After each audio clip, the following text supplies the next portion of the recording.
Welcome to the Knuckleheads of Liberty.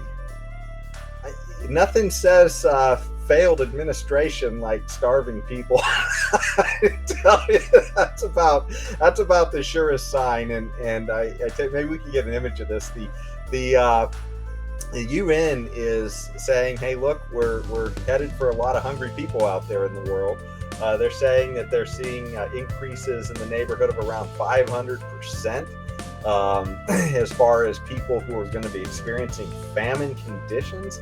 They say severely food insecure people is going to be jumping up from 135 million to 276 million, 276 million people. So, it's between COVID lockdowns and just, really terrible administrative policies of wanting to pay people not to work and, not to produce. We're seeing inflation and just all kinds of problems coming up here. And I tell you, it's funny. It's not even just the food shortage issue, but we're also seeing issues too as well with baby formula. I mean, apparently it's not a huge problem in every country, but it sure is a problem in this country where mothers can't even get enough baby formula to feed their kids. Boy, I tell you, are we on the edge of just a decline in this country? What do you guys think? Jason, Tim, you wanna go? It's fine. No, go ahead. Go ahead. Some parents are becoming so desperate. They are even going across the border into Mexico to get baby formula. Things are really, really bad in some of this in some of the supply of some of these products that we really do need. But what I found interesting about this whole issue is that the UN put out this thing this morning about what is going to potentially happen over the next year, 2 years, 3 years, about all the people who are going to be facing food insecurity, as they call it. But look at the solution they proposed. Okay. Number one, they're going to increase food supply. Okay, they're a bunch of genius. Wow, somebody could have thought about that. But who's going to do that? Well, Leon, is there a magic wand? Did they just say, "Hey, somebody get the magic wand out and just increase the food supply by government"? Yes, just wave that damn wand and we're going to increase food supply. Okay, who's going to do that? Next thing, access to international finance, socialism at some form, because they're taking money from quote unquote rich country, they want to give it to a poor country. Further government help for small food producers, welfare, better funding for humanitarian operations, another form of welfare. Look at what they're proposing. Socialism, that's what they're proposing. And socialism is going to solve the problem. Not one single solution, not one of their proposals, not one of them talk about removing the restrictions that the government is placing upon private industry that is causing some of these problems in many of those countries. Not one of their proposals. Leon, it's not a magic wand, then. The jig is up. It's just an ugly, gnarly stick. That old, ugly, gnarly stick of socialism, right? Well, maybe Leon's going from a flawed premise. Maybe the premise is not that they actually want to solve the problem, but they want to make it worse.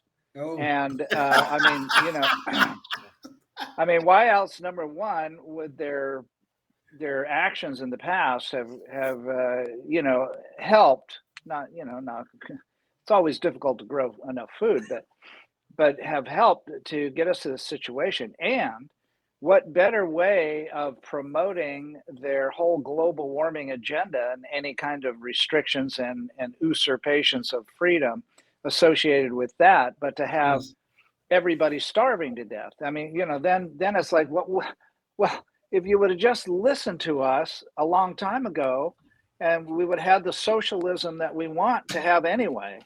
And since we want to have it anyway, let's go ahead and do it now while you're starving and you can't, you don't know what else to do. And I don't know. That's all conspiracy stuff, and I'm just throwing it out there. But I mean, and this, I just listened to the author in a podcast, Tom Woods, of the book Fossil Future, where he and this guy his book was published by a regular, very well-known and well-respected publisher. So, and the guy, anyway, his reputation is really good. So, his thing is that all this trying to get to this fossil fuel-less future, this whole alternative energy future, has and would continue to impoverish us. And part of that is in the production of food. I mean, how are you going to do that on electric? You're going to run your bulldozer on it with electricity, right? Tell me this. Yes. Yeah. So, it's just, the premise of his philosophy is that he wants human flourishing. And the way you have human flourishing with fossil fuels, there's no other way, and there never will be another way. I don't care what anybody says now after listening to this guy. And if you are in favor of human flourishing, then you have to be looking for ways to utilize more fossil fuels. And if you are not, in other words, you are in favor of eliminating human beings because they are the evil people, the evil beings on the planet. They're not even people. They're just beings. There's just these animals, on the planet that are just sucking the life out of the planet. The poor, defenseless, little fragile little Earth, planet Earth, Mother Earth, just a mere pinprick away from complete and total going off axis and running into the sun, falling into the sun. I mean, at any moment, because it's just so fragile, they want you to believe. And and then they expect that it's their careful hands that can easily fix the whole problem. Of course. They've got the touch. They always have that magic touch that the rest of us can't see.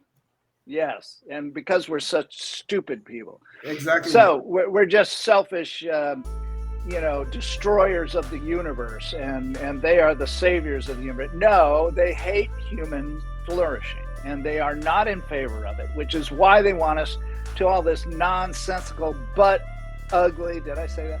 But ugly, wind turbines. I have to fly over them all the time, and it just like leeches on the land. Boy, oh yeah, that's real hospitable with the planet Earth.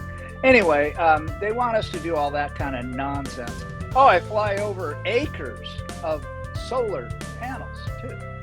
It's all nonsense. It's not. It's just a little drop in the bucket of the energy needs of a flourishing society. Now, you want to go back into the dark ages where, oh gosh, can't get food. Well, we better, cut out the lawn in the backyard and plant some corn and tomatoes, which you probably should do, because, shortages are right around the corner. Oh yeah, better grow your own food. Then back to the farm. Now here we are back to agrarian society. Everybody's a farmer.